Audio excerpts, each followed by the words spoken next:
We happy few, we band of brothers. For he today that sheds his blood with me shall be my brother. You're listening to Oh Brother, When Art Thou? And now here's your host, Neil White. Welcome to Oh Brother, When Art Thou? I'm Neil White, joined as always by my brother David White. And David, after our last episode, I went out and bought some new maps, so I think I'm all good to go. Thanks for joining me. So you're the navigator now? Yeah, always have a navigator is the lesson I learned on the last podcast. It's the August long weekend. People are taking a day off. Hope everyone's enjoying their day off, listening to Oh Brother, When Art Thou? And David, we got a big announcement here. A big announcement. I'm excited, Neil.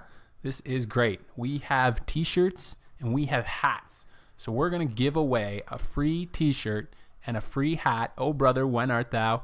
Very stylish looking hats and t-shirts, if I do say so myself. All you have to do to win is go on Facebook. There'll be a contest post on Facebook. Share that post, like our page so that we can contact you, and you could win. We'll randomly pick a winner. So we'll give away one hat, one t-shirt on Facebook. Just share the contest post and like it. David, you're not allowed to win. That's too bad, because those are very stylish shirts and hats. I can confirm I've seen them. All right, good luck to everybody with the contest. All right, let's get into this podcast, David. I have to ask, oh brother, when art thou? Neil, it's November 9th, 1850 at Windsor Castle, and 7-year-old Sarah Forbes Bonetta is meeting Queen Victoria for the first time. Okay, I've heard of Queen Victoria. I haven't heard of Bonetta. Why is she meeting the Queen? Well, she's a princess. Maybe. Maybe. Usually you know if you're a princess or not.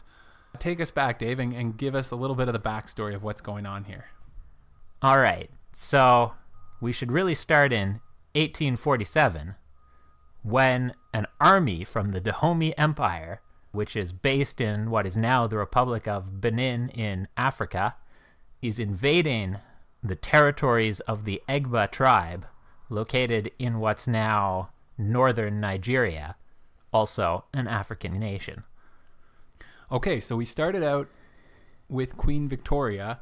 Now we're in Africa. Benin and Nigeria is the areas.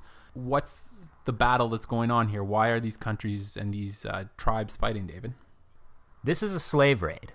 The Dahomey Empire are slavers. They capture their fellow Africans and then sell them to European slave traders to take them across the North Atlantic and sell them to various plantations in the New World. One of the children they've just captured is a young woman known in her home country as Aina, but later to be given the British name of Sarah. Okay, so this is Sarah, and she might be a princess? Well, the trouble is that most of our records of Sarah come from a European perspective, and the Europeans, the British specifically in this case, did not always have the most accurate view of what was happening in Africa at the time. Certainly, Captain Frederick Forbes of the Royal Navy believed that she was the daughter of a chief when he, I guess we could say, acquired her, rescued her maybe, because he did end up freeing her from the Dahomey capital. So Sarah's been kidnapped, captured by the Dahomey, but Captain Forbes is going to rescue her. Rescued, like I say, is a strong term. He's on a diplomatic mission to the king of the Dahomey to ask him to stop enslaving people now that the British Empire has ended the practice of slavery within their territories in 1838. Okay, so the British are no longer allowing slavery. And they're asking that everybody else join them in that decision. But in Africa, where it's a critical portion of some of the economies of some of the nations in this region of West Africa, that's a complicated request to make of powerful politicians. Okay, so what does Captain Forbes do with his new princess that he's acquired? So he asks for and receives Sarah Forbes as a gift, gives her the name Sarah because he has difficulty pronouncing her native name, and he decides to name her after his ship, the HMS Bonetta, which gives us her full name by which she's known to history, Sarah Forbes Bonetta. And then he decides to send her to Queen Victoria as essentially a gift. All right, and this brings us to Sarah Forbes Bonetta meeting with Queen Victoria. How old is she? She is 7 years old. Just 7 years old, and maybe a princess. And maybe a princess. What's her reception like with the Queen? Well, apparently Queen Victoria is charmed, thinks that she's very intelligent and courageous, and asks that she be taken care of by the British government at their expense on the grounds that she should be. And how does that go over in Britain? Well, at this point, the ending of slavery is still relatively new and exciting. There's still a large abolitionist contingent in British politics who entered British politics in order to fight for the abolition of slavery, and they're looking for a new purpose now that they've succeeded. And one of the big goals that they've got is to extend this abolition of slavery not just within British territories, but all around the world.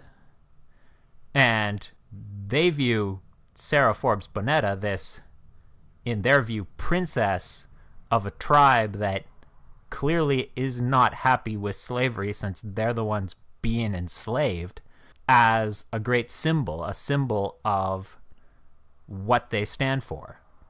So they decide to send her to Sierra Leone. Why would they want to send her to Sierra Leone?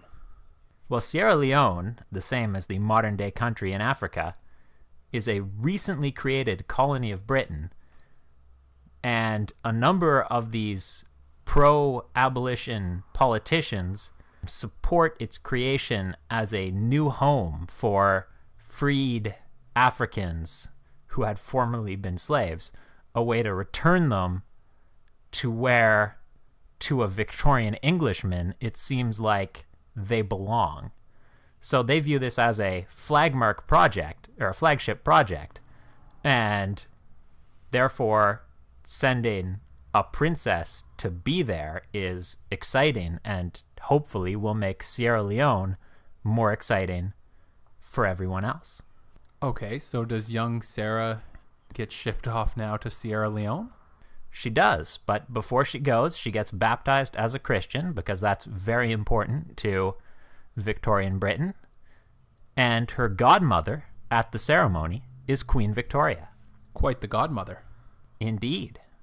So young Sarah goes to Sierra Leone, lives there briefly, decides that she's not thrilled with Sierra Leone for whatever reason, asks to go back to Britain, is allowed to return to Britain, and ends up back in Brighton.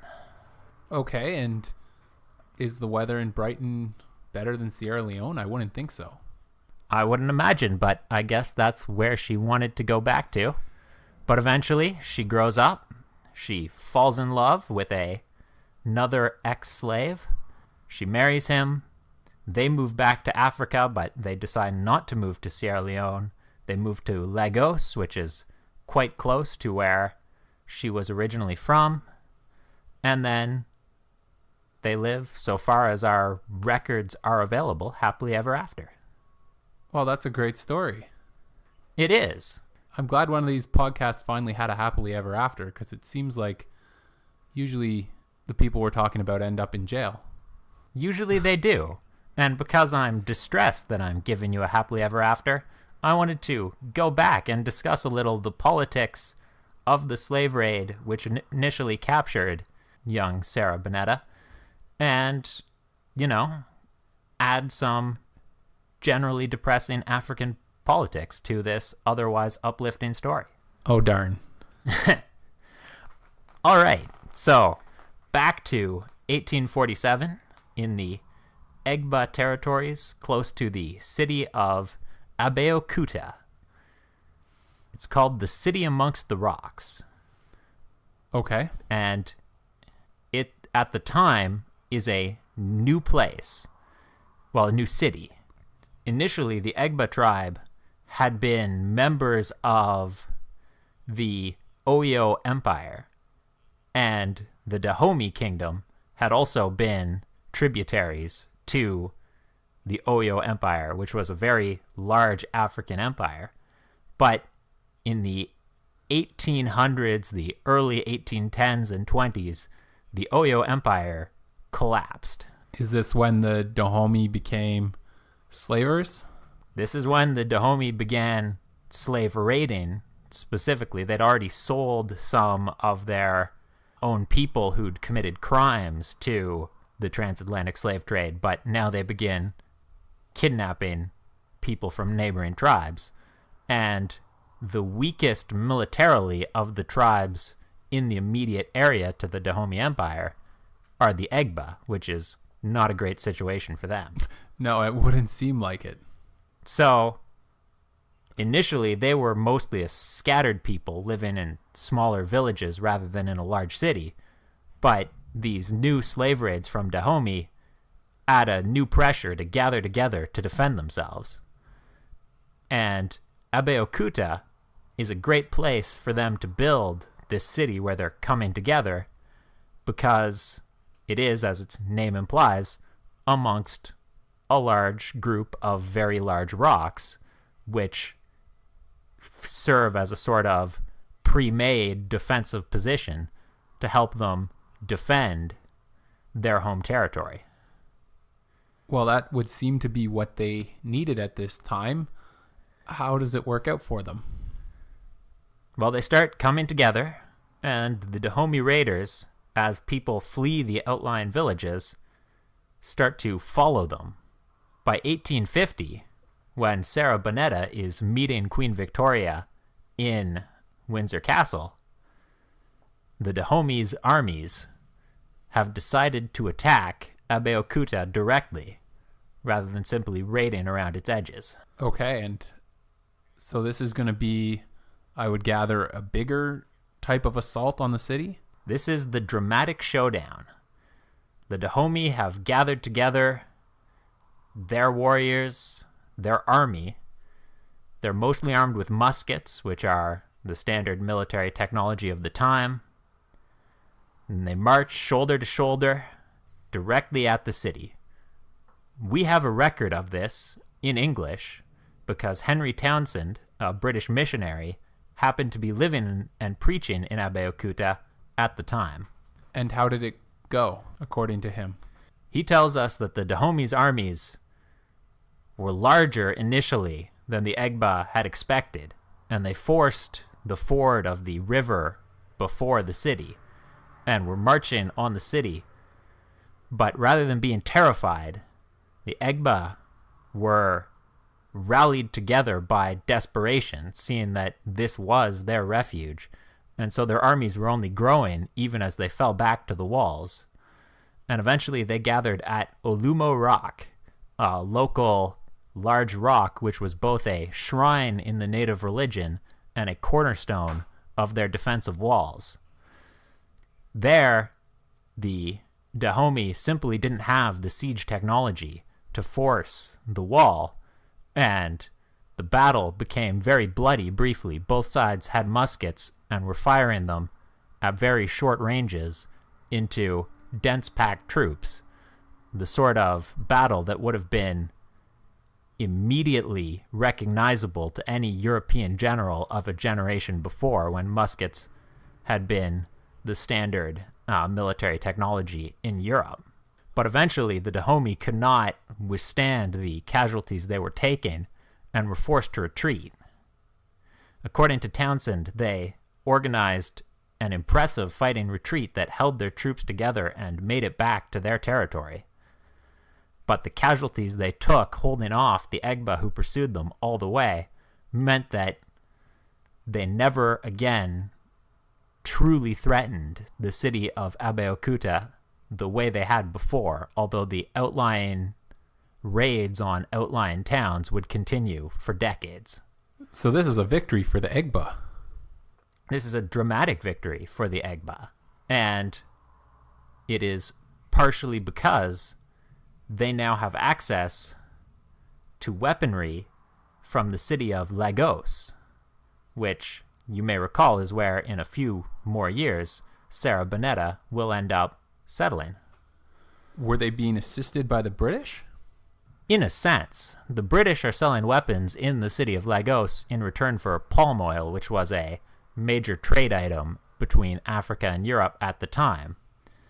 There's a local dignitary, the wife of a former Oba, or king of Lagos, known to the British as Madame Tinubu, who gets involved in selling weapons to the Egba in Abeokuta. Allegedly, she's involved in practically all of the trade going in and out of Lagos, from the legal and popular palm oil trade with the British to illegal efforts to sell slaves to the Portuguese who shipped them to Brazil. But regardless of the truth of that, to the people of Abeokuta, she's a hero because she gives them the weapons they need to defend their city and to start creating a defense. Certainly a complicated time. There's a lot going on here, David. So let's add one more little wrinkle. The Dahomey Empire's army, which marched on Abeokuta, at its head was a regiment which European history would call the Dahomey Amazons, but which the Dahomey themselves called the Miho, or Ahozi. They're an all-woman regiment. Right, the Amazon name would seem to imply that. Was that fairly unique for the world at that time? This is very unusual in the world of 1850. And were they effective? You said they were at the head of the army. In some ways, they were more effective than the Dahomey army's male troops.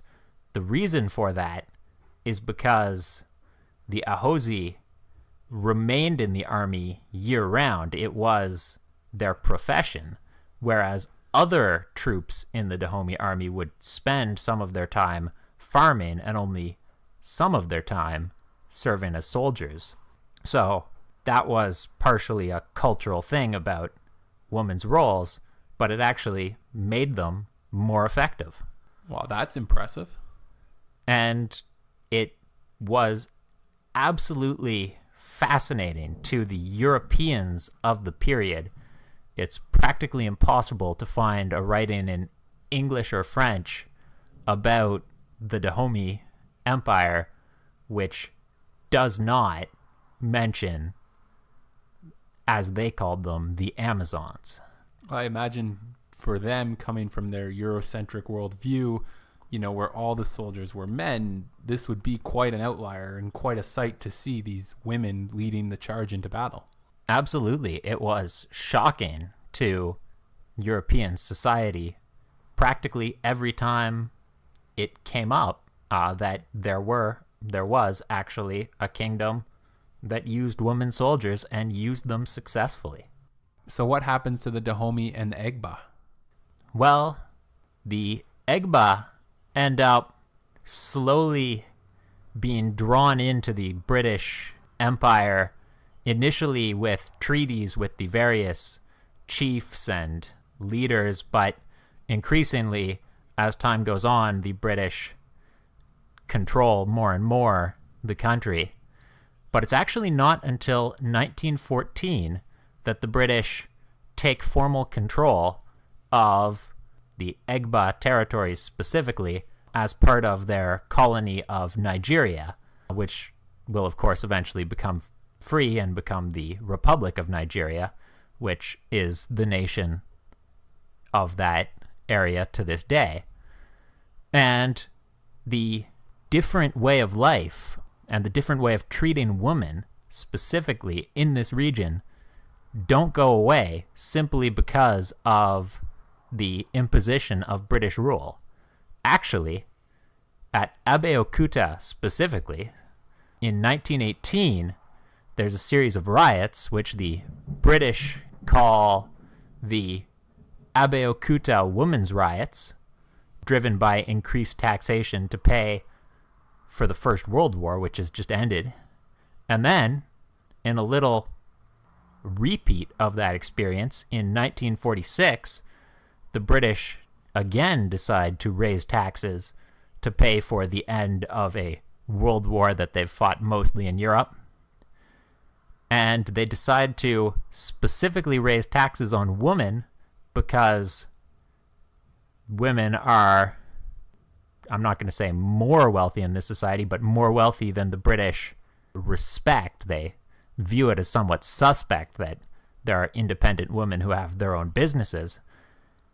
And this leads to another revolt, the Abeokuta Women's War. Now, both of these revolts are unsuccessful, but they help to keep alive a very different political tradition than the one that the British colonizers wished to see in Nigeria.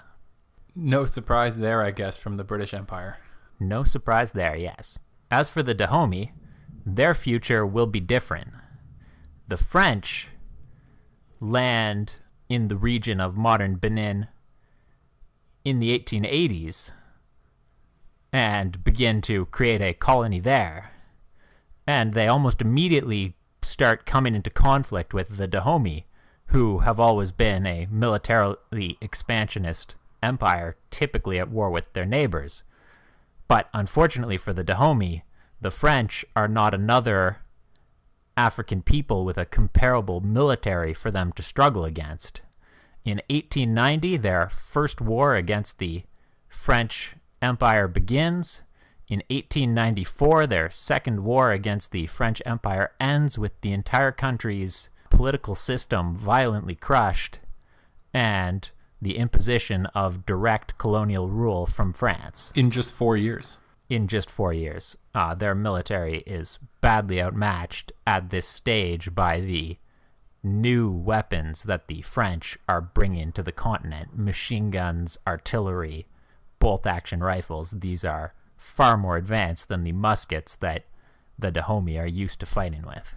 Well, David, I thought we were going to have a podcast with a happy ending for once. I'm not sure that qualifies. Thanks for telling us the story nonetheless. I wanted to add a bit of context because I thought that sometimes a bit of context helps to understand where the people who have their own lives and do fascinating things and meet perhaps fascinating people come from. Not unlike Sarah Forbes Bonetta, who got to meet Queen Victoria. Exactly. All right, just about time to play a quick game here, David. Of course, don't forget to enter our Facebook contest on Facebook, Twitter, and Instagram. Our handle is @WhenArtThou. And by email, you can get us obrotherwhenartthou@outlook.com. All right, David, a bit of a different type of game today. I don't have a good name for this one. We're gonna call this Who Fought It? All right, just came up with that all by myself. I'm pretty proud of it. So the idea behind this game, David, is that I'm going to read you off the commanders and leaders from a battle, starting with the least well-known. And you're going to try and guess what battle it is before I get to the most well-known. Tricky. Let's try it. All right, so stop me when you figure out what battle we're talking about. The least well-known commander in this battle, Eustace II, Count of Boulogne. On the other side of the battle, we had Leofwine Godwinson. Godwinson. All right. On Eustace's side, we had William Fitzosborne. Another Godwinson on the other side, Gurth Godwinson. Perhaps the Battle of Hastings in 1066? Oh, you're correct. Good job, David. Of course, this is the Norman conquest of England. The other commanders were Alan the Red, Harold Godwinson, and William of Normandy. course, he's the famous one in that battle and the victor. Good job, David. All right, I got 2 more for you. This game takes a little bit longer, so we'll just play 3 here, all right? Sounds reasonable. All right. In our next battle, we have on the winning side, Omar Bradley. On the other side, Eric Brandenburger. Brandenburger. Are you perhaps talking about the Battle of the Bulge in World War II? Oh, you're correct. Only 2 generals for you to get that, David. Well done. There were a bunch more on the German side, and Bernard Montgomery and Dwight D. Eisenhower on the winning side of the Battle of the Bulge. Good job, David. Thank you. All right. One more here with our game of Who Fought It, and I think you're going to get this one pretty quickly. Roger Hale Sheaf. On the other side, Winfield Scott. Oh, man. Sheaf. This is a War of 1812 one, so I should get it, and I need to remember which battles he fought in. Got any more commanders? Stephen Van Rensselaer. Van Rensselaer? As I recall, he fought at the Battle of Queenston Heights. 3 for 3. Very good, David. The other one in that battle was Isaac Brock. Good job figuring out these battles just from the names of the commanders. Little bit of luck there, but I take it when I can get it. I'm impressed. We're going to have to play this game again. Thanks for listening to Oh Brother, When Art Thou?